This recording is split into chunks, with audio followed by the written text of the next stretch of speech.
God, I thank you for the folks that are here tonight. I thank you that you have given to us this gift of being able to listen for your voice and the freedom to be able to share our hearts and our thoughts with you in unfiltered ways, in ways that at times can be very raw.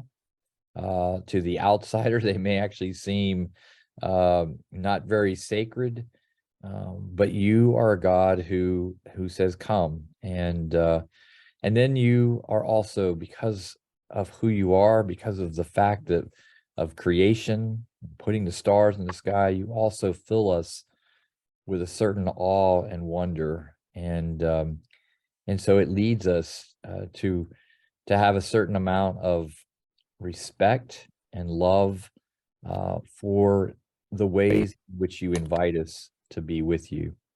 And that's what we're hoping tonight, Lord, that as we spend time thinking about the words that Tyler has written and the ways in which he invites us to think about prayer, that your Holy Spirit would truly be moving amongst us so that our prayer life might go yet into another deeper realm of relationship with you. We want our lives to be filled with more peace and more joy and more love. We want to be able to express more patience and gentleness and kindness with those around us. And so we just ask again tonight that our conversations would be rich and that they would help us to grow in our walk with you, not only for our sake, but for the sake of others. And we pray all this in Jesus' name. Amen. Amen. I knew there would be folks coming in behind me there. So the $1 million question, where are we at? Do you have an idea what chapters we're on? I think you said 3, 4, and 5. Right. Right. And I didn't realize we were going to need to get 5 and was frantically reading them. Well, the challenge I have is the in-person group is at one place, and here, and then we missed last week. So I was like, well, I couldn't remember if we covered 3, if we did part of 3. So we will go to where we go. Does that sound fair? Sure. All right. Hey, Elaine, good to have you. You're probably going to hook up with your video there soon, I think, so we can see you. So let's we'll start with chapter 3. There we are. How are you doing? She's muted, right? Yep. I told you guys I'm going to make a coffee mug. It says you're muted. How are you doing, Elaine? You were starting to tell us. You're doing well? Mm-hmm. Good. Yeah. So we're going to go over, I feel like we did chapter 3, but just in case, we'll cover that. What stood out for you in this chapter? Where would you like to begin? I don't think we covered this, and I had it marked. It's on page 61. Okay. Prayer is the place I recover God's true identity, my own, and equally the identity of everyone else. I'm having trouble with that. I mean, could you explain that a little bit? Sure. But before I explain it, is that going to be a mansplain or a pastor-splain or? Well, I guess I don't know what it means to recover God's true identity, because God is everything. I get my own identity and I try and be more godlike, but I really am not sure. And equally the identity of everyone else. I don't know. It just wasn't clear. Okay. Well, as far as everyone else, the paragraph before starts out saying, I so easily forget the sacredness of, meaning the other people, right, as extras in the background. And I know that's one for me. Okay. So let's let's wrestle a little bit with this idea. I think what I'm hearing you say, Susie, is the challenge for you is that part of I recover God's true identity. And so some of the hang up is, well, did I lose God's true identity? That it needs to be recovered? Is that what you're saying, or what? I don't know that I lose God's true. I might lose my own identity. Right. But what I think about God is always the same. And maybe it's just my interpretation, but that's why I marked it to discuss. Mm-hmm. So before I say anything, any other thoughts on that idea about God's true identity being recovered? Well, I think that, at least for me, sometimes when I, say question some terrible thing that has happened, perhaps I am showing a lack of trust in God and failing to perceive his true identity. Okay. I mean, yeah. How would you describe God's identity? Me? Anybody? God is love. Okay. It's everything. His Father. Yeah. Yeah, but I mean, that's the beginning of this chapter, is that sense of, what we're doing is we discover who God is, who we are, and who we are to each other, kind of thing, in that relationship. So, and just if we spend a little bit of time just kind of reflecting on that, we would continually come up with a variety of words, descriptive terms for God, right? So, imagine, a police officer is pulled you over and or you were a witness to a crime and they wanted you to give the identity, give some description, and your job was to describe God to the police officers so they know what they were looking for, kind of thing. And so the idea behind recovering the true identity is sometimes, at least, I mean, I'm not Tyler, so I can't tell, but my response to you would be, sometimes we have this tendency to put God in a box. And we say God is all knowing, right? God is all loving. Well, one of the challenges that we have when we say God is all knowing, we would say, well, if God knew that 30,000 people were suddenly going to die from an earthquake, why doesn't God give a warning before it happens, before the earth shakes, right? So it begins to it starts to mess with our definitions. So an atheist, right? When you take the word, I had to let somebody in, the word atheist, the A stands for against in the Latin, right? Against something. And then theist, a theist would be, when we look back at the Middle Ages and that time frame when they began to, hey, John, I didn't know who iPhone was. Hey, you're skipping choir. And you're muted. Uh-oh. You're still muted, and now we don't see your video. Maddie's left. Yeah, No, I'm not.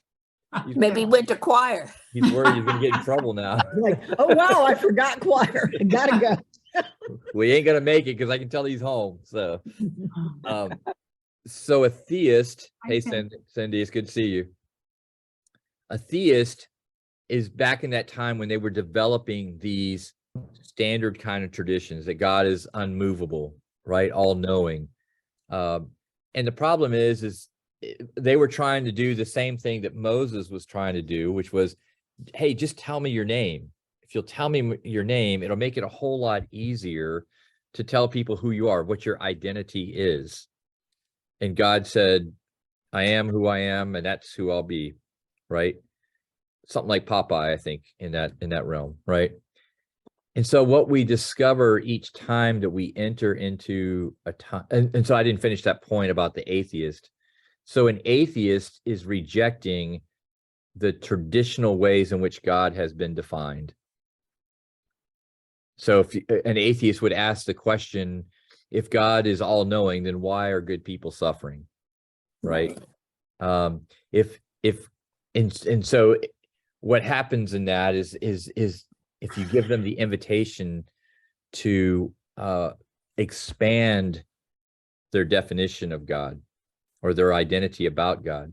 And so each time we enter into prayer is an invitation for us to see more of God than we had seen before.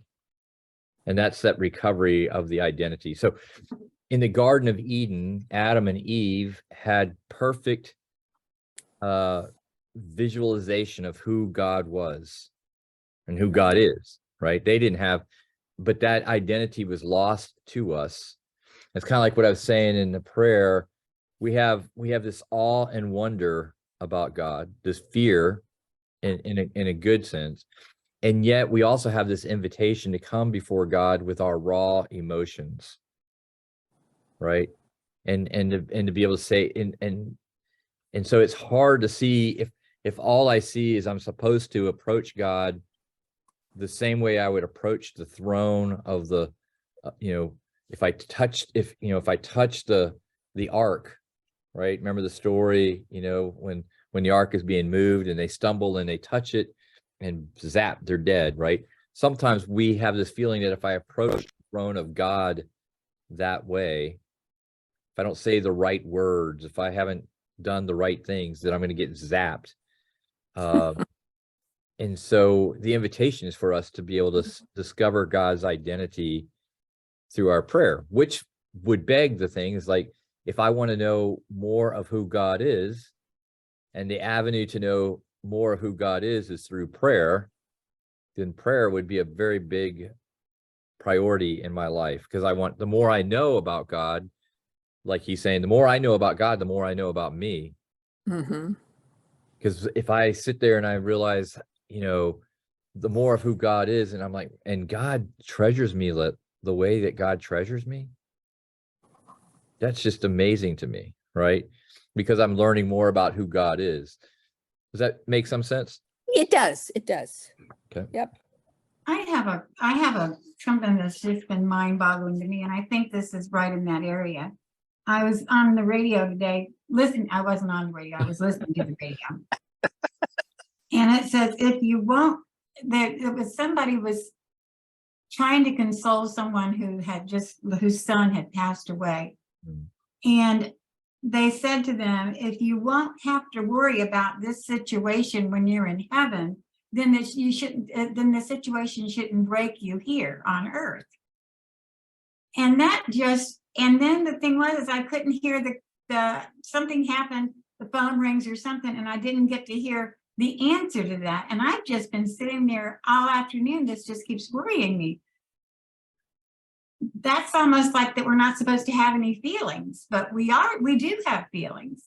And it seems like if I said that to somebody that was grieving, then it would be looked to me like it'd be a very hard thing to say to somebody.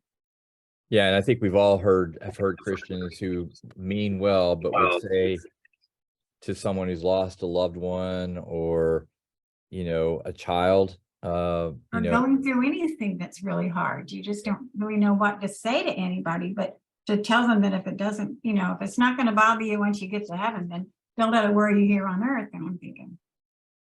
Yeah, I don't know the whole context, but I would be encouraging to say, hey, this is really bothering me, and I want to talk to you, God, about it. Okay, gotcha. Yep. Well, I mean, people will say things like, well, he's in a better place, or you'll see him again one day. That's not comforting. No. I was kind of impressed when this is an acquaintance, but they had lost a baby, and the priest told them, you can question God about it, to talk to God, tell him you're angry. And I thought that was great that he was encouraging them in that way. I tell people all the time, if God can't handle my rawness, I want a new God. Yeah.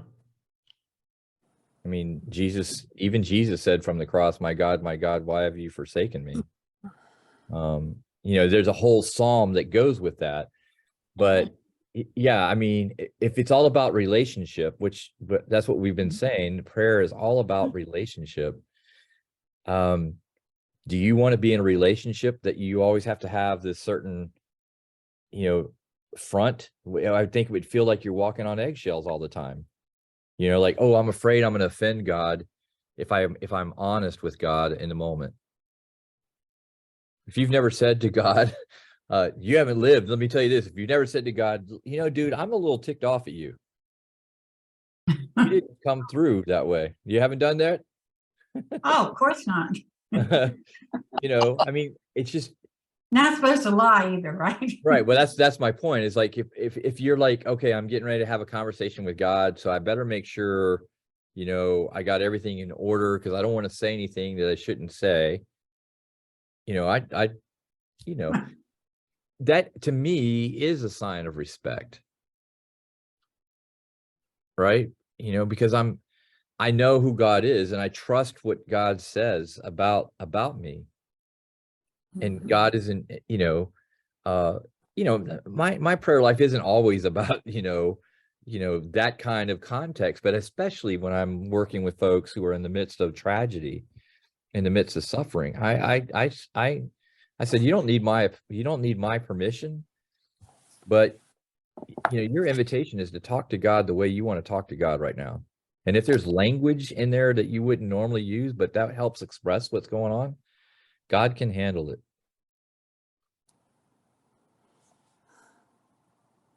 I just try not to use it from the pulpit because I'll get in trouble. You'll get in trouble. How's that sitting resonating? I saw some heads nodding, but I mean, what's your gut tell you on that? I don't, I just can't believe that. I mean, it's like I carry on an ongoing conversation with God from the time I get up in the morning. Thank you, God, for letting me get out of this bed.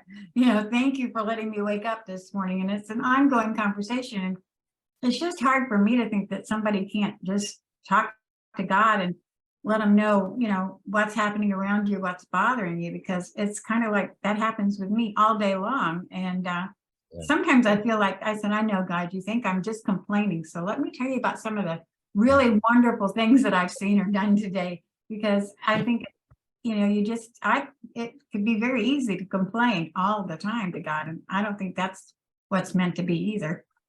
No, but I would invite you to realize that you're not alone. All of us can be in a season of complaint. We can also be in a season of celebration, right? We can be in a season of joy. I mean, so I would be careful of saying I'm always complaining, because I don't think that's true. It might feel that way. And I would just say that you just recognize, hey, I'm in this season right now. I'm in this stage of funk. And so part of that prayer is like, Lord, I want to get out of that. I'm hearing myself and it's starting to bug me. What's your recommendation? How do you think I should break out of that? And then what happens from there is, do you give yourself permission to listen? And do you give yourself permission to look? All of a sudden you hear a song on the radio that you had, now you're listening to the word, because what's happened at that point is you're now attentive. I've put this request out. Lord, I'm in this funk. I need help breaking out of this thing. And if you're paying attention to that, you see things around you, you hear things around you. If you remember, that's the second part of that, right? You ask. Now, I think a lot of us, if we've ever watched that crazy show, Bruce Almighty, you remember that one? Give me a sign. And there's a car that pulls out in front of them and says, go this way, that kind of thing. I think that's the problem. We're waiting for a hot air balloon to show up in front of our door. Here's your answer to that. Sometimes it can show up that way, but I think most of the time God's inviting us to listen for that still small voice that comes through something we've read, something we hear with the questions that we ask, or on the radio, or something we watch on TV. I can't tell you the number of times that, I'm like in a place and I'm like, all right, I want to vegetate. I just want to veg out. And I'm going to turn on the TV and I'll be watching some stupid show like FBI or whatever. In that scenario that they're working will just give me an angle to think about what I was praying about. So if God can work through FBI, whatever that show's called, then God can work through all kinds of things, right? But I'm attentive to that. I'm intentional about that. I'm believing that God's going to answer my prayer. Hey, yeah, you're on mute though, Cindy, just so you know. Okay, that's There you better. go. Is that Yep. better? Yeah, you're good.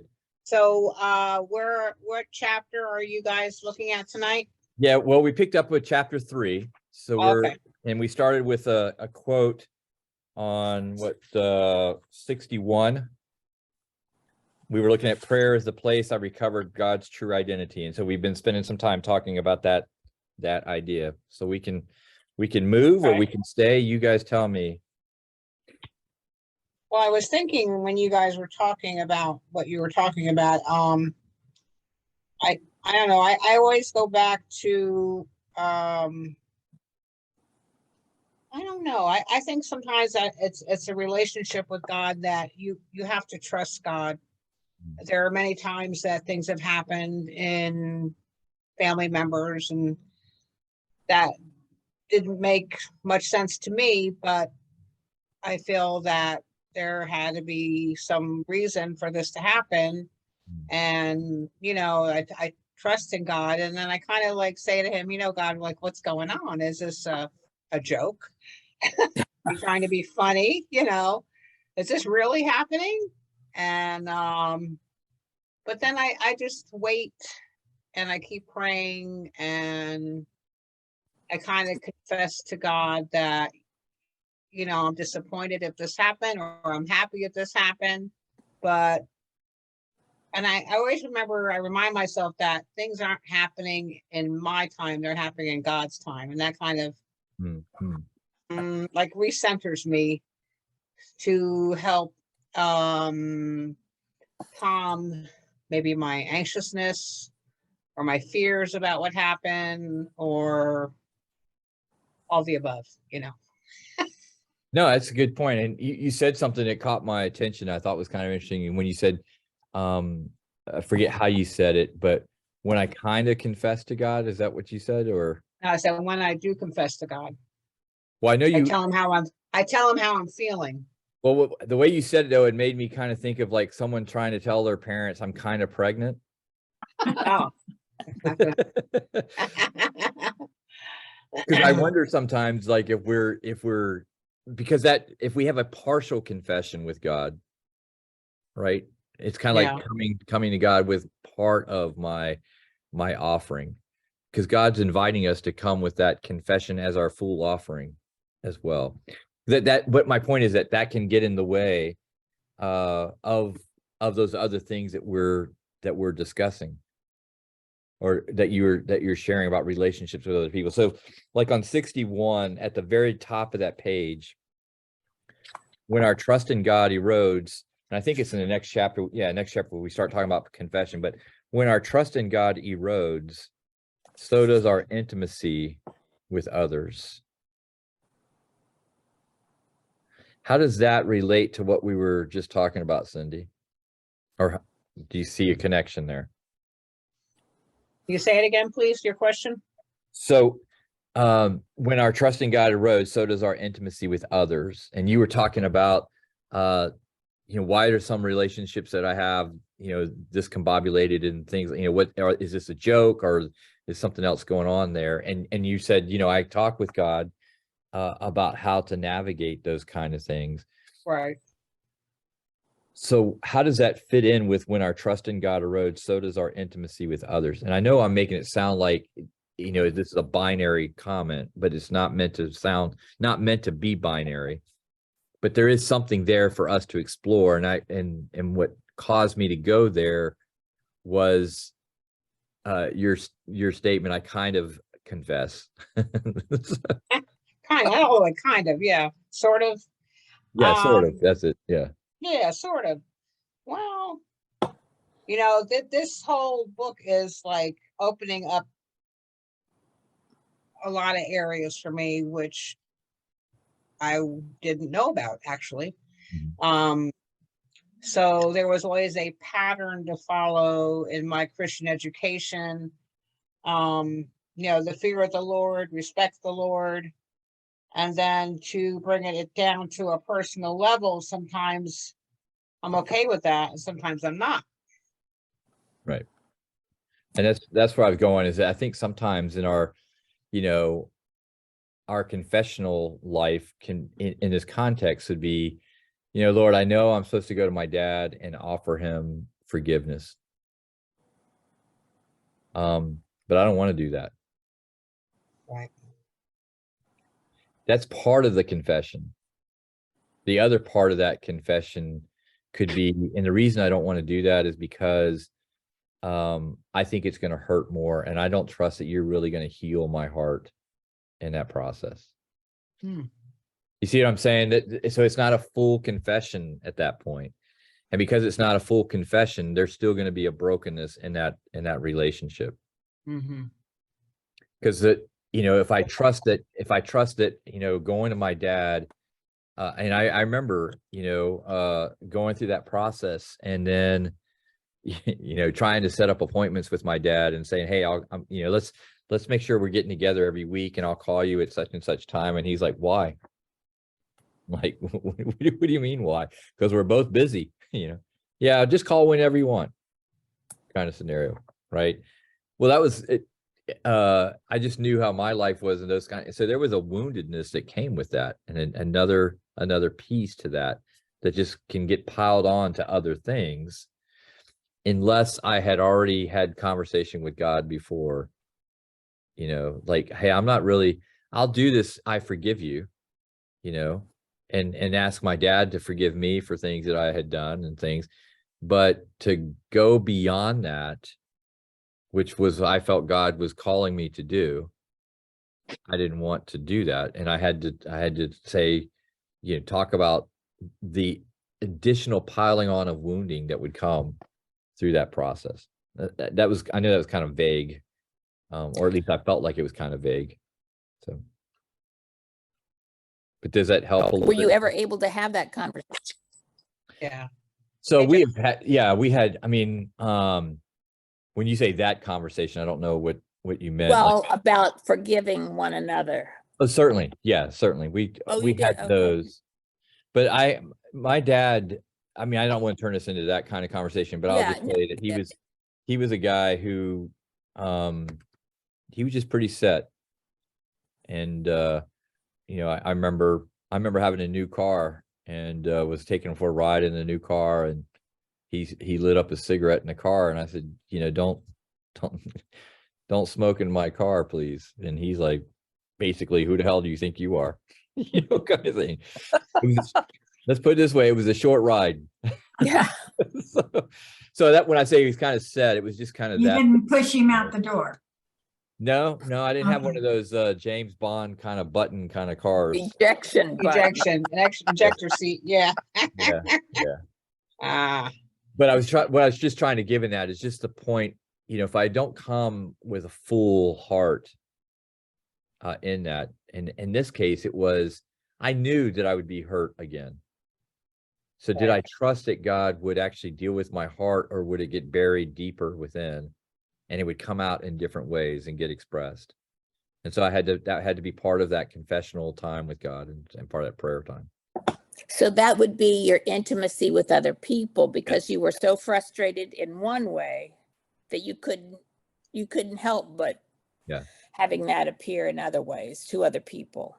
Yeah. If I didn't trust that God would guide me through those dark spaces, then I wouldn't enter into the dark spaces with people. Right.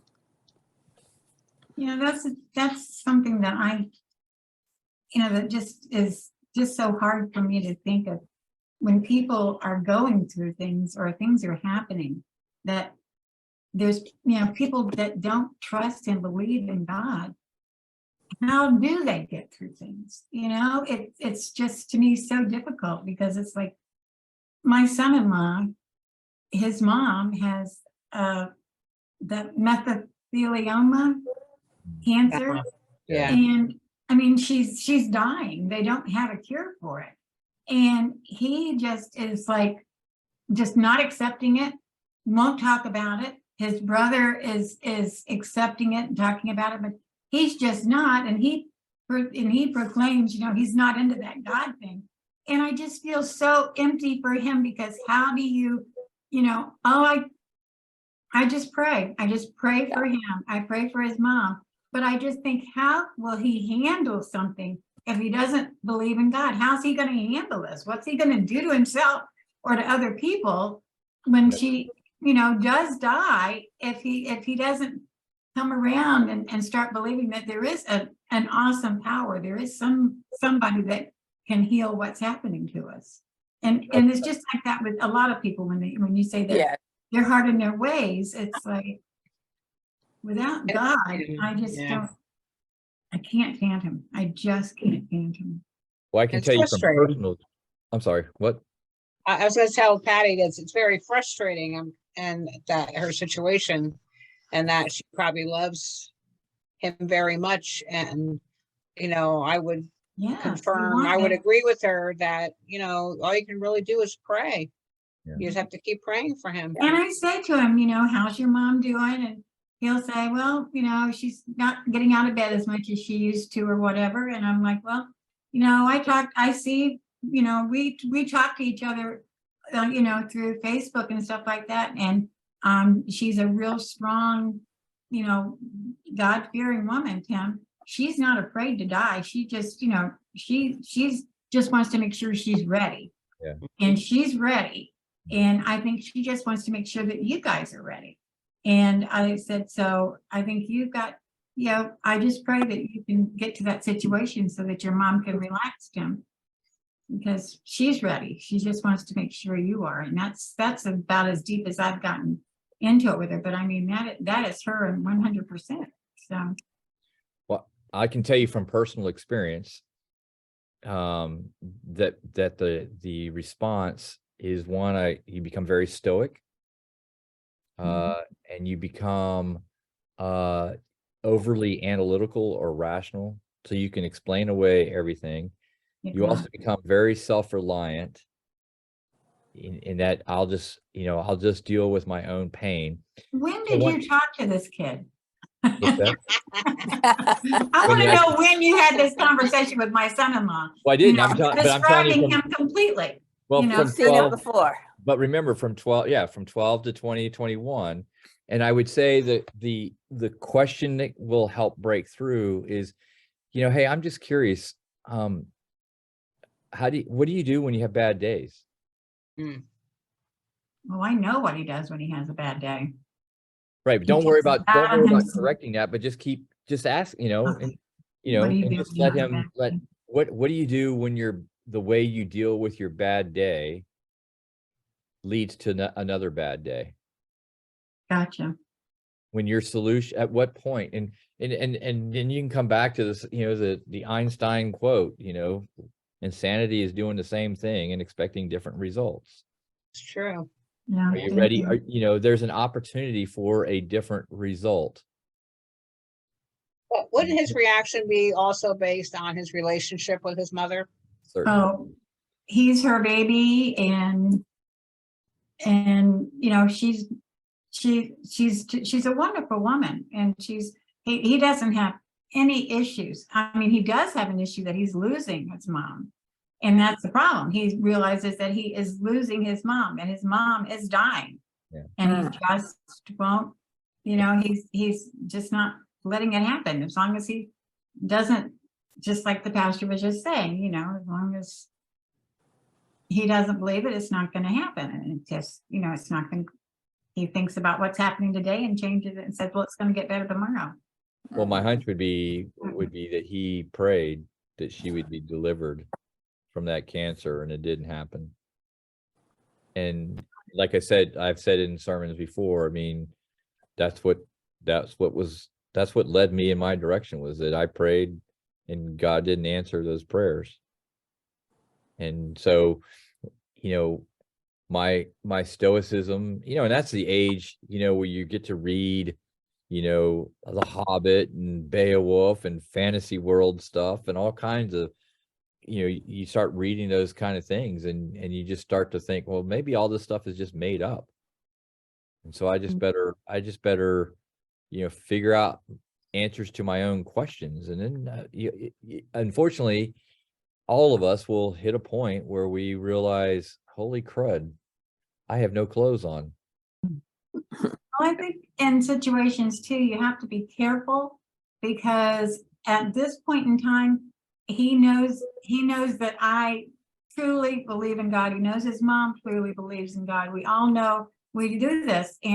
But I think if trying to, like push God down his throat and trying to, all of this, I think it's just going to turn him further away from me. And I don't want to turn him away from me, because I want him to be that he can rely on me, that I will help him through if he needs it, anything he needs, I'll be there for him. And he's always telling me, sometimes I just can't believe that you can, that you can be nice to me whenever I'm just nice to myself. And I go, well, would it do me any good to be mean to you? I said, no, but that's the thing. I think sometimes you just have to be careful I have to be careful not to. Well, in those moments, just remember, you're the only God that they will see. And you don't have to use words. It's not a really good. No, but that tells you, but it tells you what's at stake. Right. I mean, that was my thought with my brother, with my dad, with my mom at this stage. This is I'm not saying that I'm God, but that's, you guys know that. They're not going to be in church. They're not going to be listening to the Christian. But they're watching me. They're not going to be reading Right. reading our books and stuff. So they're, they're observing. Yeah. What are you doing? What are you doing? How do you deal with this grief or all those kind of things? Yep. How is it? In fact, he said it. He said, how is it that you're still so nice to me when I'm not so nice? Right. So. And I said, Tim, you deserve better. You were throwing me off every time you kept saying Tim. I was like, what well, his name is Tim. I know. So listen to me, Tim. Yeah, no, I was hearing that. I was like, that's a good role playing right there. It was like being at Fort Pierce for Tim Wilcox's funeral. That was really weird to hear his name all the time. Yeah. I was like, holy cow. So I had a little, flashback. So sorry. I think I got us way off keel here, but no, it's fine. No. So where would you like to go next, gang? I do want to, just before we move, just to kind of capture what we're on page 56, this whole idea about up at the top, prayer helps us remember who God is, remember who you are, and remember who we are to each other, right? Because that's really kind of the essence of this chapter. And we've talked about this idea of who God is, and we've talked about remember who we are to each other. What do you guys think about that point of remember who you are? How does prayer help you remember who you are?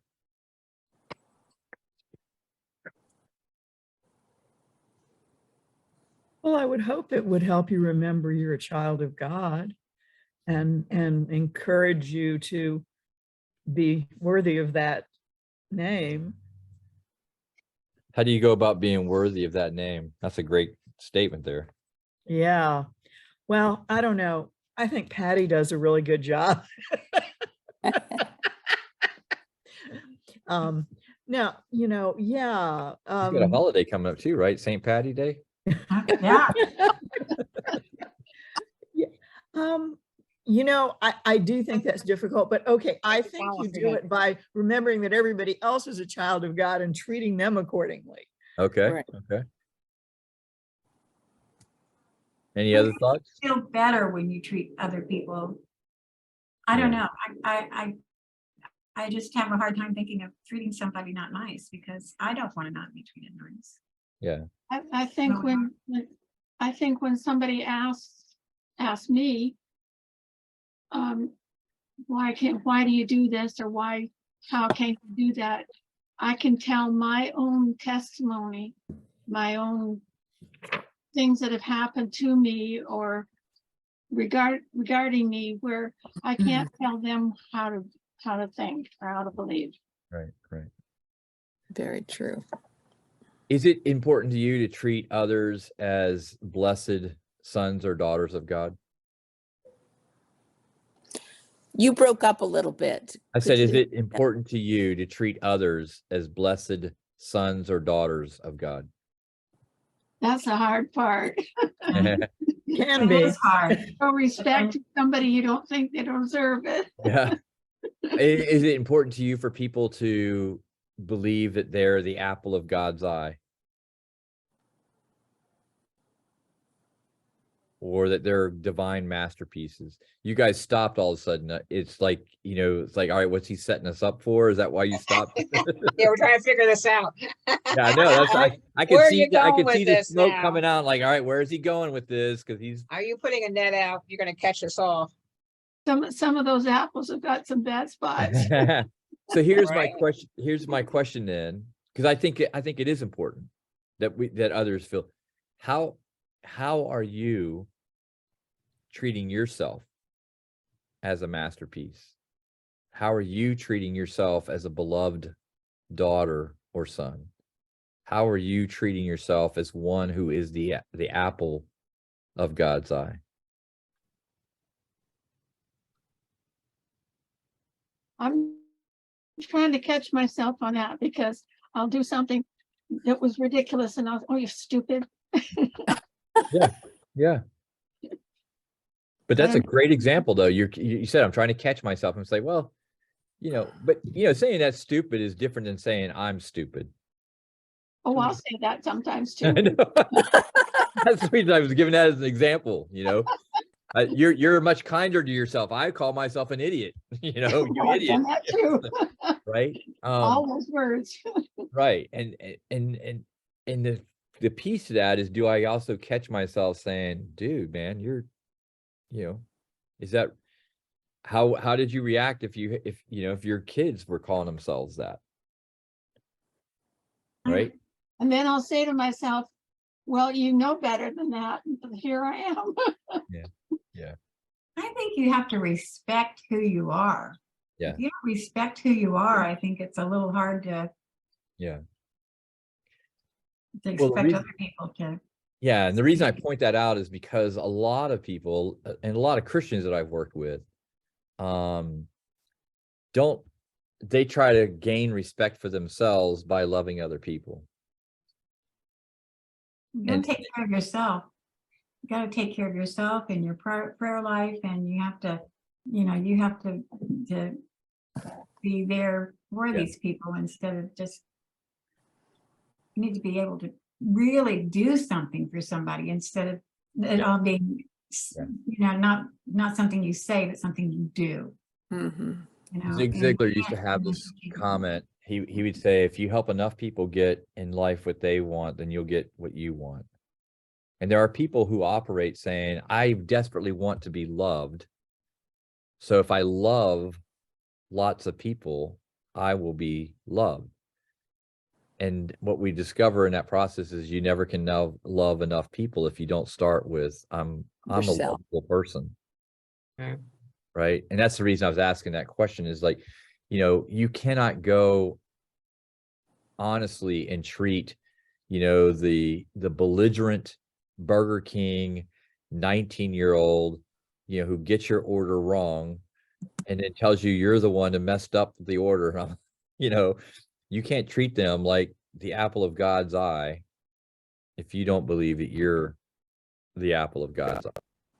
Because if you're believing that you're the apple of God's eye, you're in a kind and loving way are going to be able to say to a 19-year-old, buddy, I think you have the capacity to do that a whole lot differently than the way you're currently doing that. Does that make sense?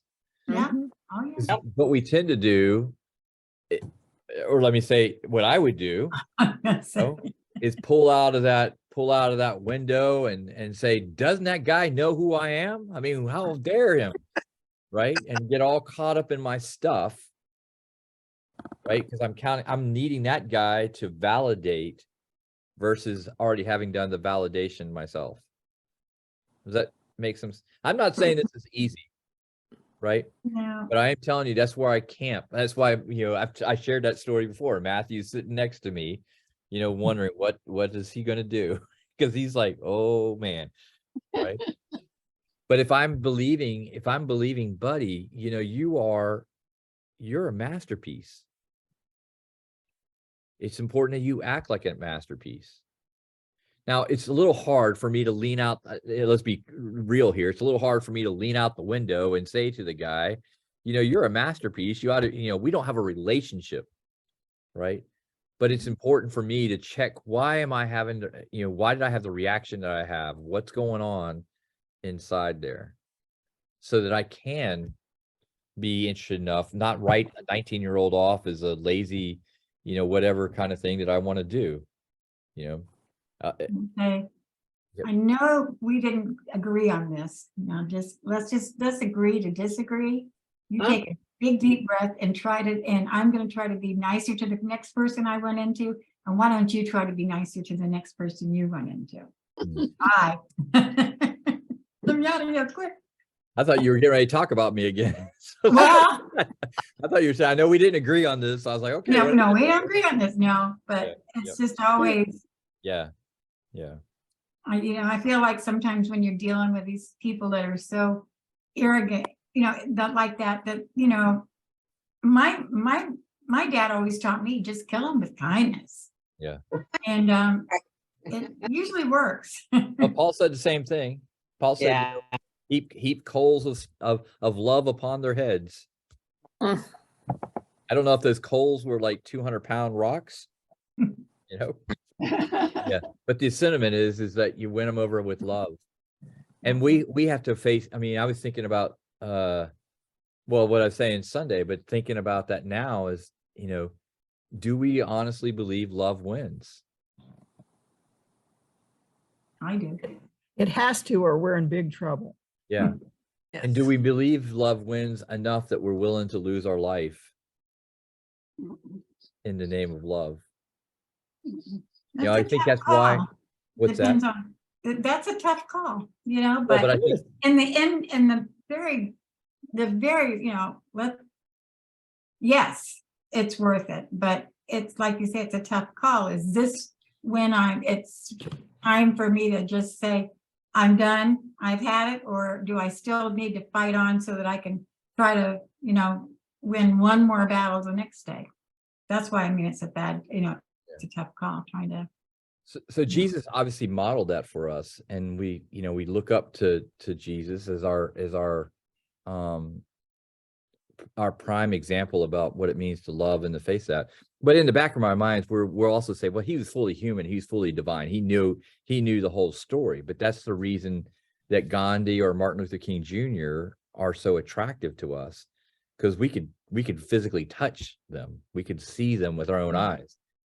And you could not participate in the civil rights marches with him unless you signed a document that said, when Bull Connor lets the dogs loose and opens up the hoses, you will not retaliate, and chases you down with the horses, and when the white folks are, yelling all kinds of obscenities and doing this, that, and the other, you will, you have to keep going forward with love. Is it all right if I say, you guys go ahead and I'll just pick up the pieces? Yeah, but that's what I'm saying. That's, and so what that models for me is it is possible. Human beings can do that. But we also have to we can't be naive enough to say it won't come without suffering. Oh, that's, no. Yeah. And you don't enter into that without this prayer life that we're talking about. Let's look into chapter 4 real quickly here. We were talking a little bit about confession. Have you guys read 4? I don't want to jump if we're not there, but Yeah. I've read anything stand out that you want to talk about in 4? I was looking for the thing I had underlined. How about just to see where we're at on page 82? curious your reaction to this quote. I'm in the middle of the page there by Eugene Peterson. It says, God does not deal with sin by ridding our lives of it as if it were a germ or mice in the attic. God does not deal with sin by amputation as if it were a gangrenous, that gangrene, but how do you say that? Gangrenous? Yeah, Sounds good to me. sounds good. Fingerness. Not a real word, but a I gangrenous think it's a red word. Yeah. leg, leaving us crippled, holiness on a crutch. God deals with sin by forgiving us. And when he forgives us, there is more of us, not less. How's that sit with you all? Other than it's really nice writing. I was going to say it's beautiful. Yeah. You know, I'm thinking of that. Is it Japanese porcelain that they repair with the gold? Mhm. Yeah, I tried doing that. Yeah. Well, he also Changes. says earlier, and I think it's kind of related. I don't know if I'm gonna, let me see, the idea about using our weaknesses. Mhm. It's, yeah, it's on page 72. And Okay. he was talking about his addiction to pornography. And he says, I found what scripture calls victory in that area of my life. And I've also found that God has flooded my life with people who have been right in the thick of an identical secret struggle, because it's our wounds that God often uses to heal others, not our competencies. Yeah. Yeah. And what was the takeaway for you? Was the sense that our vulnerability or our woundedness? I don't want to put words in. I just want No, well, I mean, okay, I do think that our experiences, particularly our afflictions, do make us more compassionate and empathic towards others. I mean, and you know, if you want to find meaning in them, then that, you know, that's where I would find it. Yeah. Yeah. In this context, he's talking about the pain of having to confess, you know, his fallenness, and it was helpful for him to be around others who had also gone that path, you know, of confessing, you know, for specifically this pornography kind of scenario. I thought he was saying that he was able to help them. That's the way I interpreted it. Well, he kind of Was able to help them because that was his because he's wound. been in the middle of that struggle. You're right. Well, it's a both thing. It's what you were saying, and also Yeah, you know, the idea go of for being that. able to speak from your own fallenness as a way of lifting folks. So yeah. Well, I mean, that's, you know, what AA and all those organizations, I think, are founded on, and also their reliance on their higher power. Yeah, it's amazing how Christian, how let me say it this way, how close 12-step meetings are Right. to the church that's described in Acts versus the churches that we gather in on 11 o'clock on Sunday mornings. Yeah. Because there is something about having to make amends and having to go to those that you've wronged, you know, but for Christians, us nice, polite Christians, that's hard to do. And I think also the author is kind of trying to say that even though he is a pastor, you know, he too confesses. Oh yeah. You know, there may be many people who feel that, you know, if you're a father, a priest, pastor, you know, you don't have to confess because you don't sin. You know, and this may be, well, it could be, it's a possibility, or you have very few sins. But this is something major, and he really talks about how it started and his difficulty with dealing with it, and he brought it into his marriage, and even after his children were born, he still had this problem, and he's really sharing himself. Mhm. And I find that amazing, actually. I mean, I think this is the first time I've read something about a pastor, Wow. talking about his baggage, I call it, or whatever. But and to me, that's saying, we're all in this together. We all confess, and God loves me, even though I have this problem or whatever, and God will help me get through it. And I prayed for all these years and years and years. And finally, in his timing and God's timing, I am free from this problem, And I found it interesting when he was with a youth group and he prayed for those children when he was in his struggle. He prayed that he didn't affect them in any way, that they were free from being, or I guess his words were such that they wouldn't Influence. harm those children, And I thought that very deep, very, I don't know the words to say. Well, it's integrity. Very loving, Yeah. very loving, very caring, Yeah. very concerned, and very true to himself, that he is observant and he's constantly analyzing himself and trying to better himself. Well, do me just so we can go with the same context that we were just talking about, Cynthia, with sin. If you look on page 76, we get this description. It's sin, and up at the top, the last sentence in that first paragraph. Sin is shorthand for any attempt to meet our deep needs by our own resources. And then if we look down, Eugene Peterson, at the last paragraph, sin is a refused relationship with God that spills over into a wrong relationship with others. And so if you kind of put those kind of together, just thinking about, think about in our own lives, our own walks, the moments that we try to be self-reliant, right? We self-medicate, right? We self-analyze, we self-improve, right? All those kinds of things, that according to this is being defined as sin.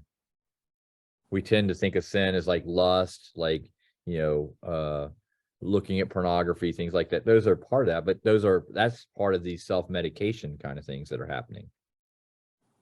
Right. And so sin is me attempting to solve all of my issues, whatever they are, without consulting with God, without believing that God can help me resolve whatever issue it is that I'm with. Sin is me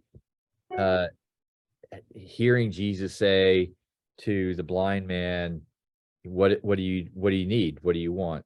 And me saying, oh, I don't need anything. I got it covered. Or give me some time. Let me first figure this out on my own, and then I'll come to you. Right. So I walk in sin all the time. That's what I'm trying to say. Because I constantly battle with trying to be more God reliant than self-reliant. Yeah. That's why you hear me say things like that on Sunday morning. However, I think that there are some people who kind of take it in the opposite direction. Like, I don't have to wear my mask because God will take care of me. Yeah, I agree. It's like getting up in the morning and saying, God, what clothes should I wear today? And that would be the part where the inner, how do I see this relationship with God? Am I a marionette, that's just on a string? Right. I just know, as we were talking a while back, what my pattern has been and can be when I'm in the midst of crisis, or when I'm in the midst of unanswered prayer, or any number of things, that I will become stoic. I can become self-reliant. I'll figure this out on my own kind of scenario. And so that's a pathway for sin for me. I don't pay attention to that. It's never been an issue for me to say, how'd you say it, Tina? Well, anything, I don't have to do anything because God's going to take care of it. Yeah, that's never been It's never Yeah. been my pattern. Not your problem. Right. Sometimes I probably need to be more that way, to be honest with you, but it's like, nope. Because I do believe that God has gifted us with problem solving skills and the ability to work through things and stuff like that. So, but I appreciate that. So, It would be Well- easier if he would just tell us what he oh wants. us Lord, to you do ain't all the kidding. time. You're not kidding. Yeah. But Yeah. Yep. Well, friends, I think, yep, we have reached that time. What a great, hopefully this was a great discussion for I you thought it all. was a great discussion. It's good. Yep. I Yeah. appreciate. I wish John had hushed so he wouldn't, he would just interrupted us Yeah, every well, time we he's turned too. around. He's, He's taking it in. He'll All right, tell you so all the stuff next he was- week, what do you Yes. want? To finish 5 or go into 6? We'll kind of wrap up with 5 and then move into 6. Okay. Yep. So may you all continue to be a blessing to each other, because you truly are a blessed people. And as you bring this day to a close, as night has fallen, may you just give yourself a few moments to sit and be with God. Let God review the day with you. And as you experience God reviewing the day with you, may you also hear, I love you. And may that be the last things you hear as your head hits the pillow, so that you will be blessed with rest tonight. Because tomorrow when you wake, you get to go on a great adventure with a God who loves being with you. Amen. And Amen. amen. Thank Thanks, you, friends. Pastor. Take care. Good Good night. everybody. Aye.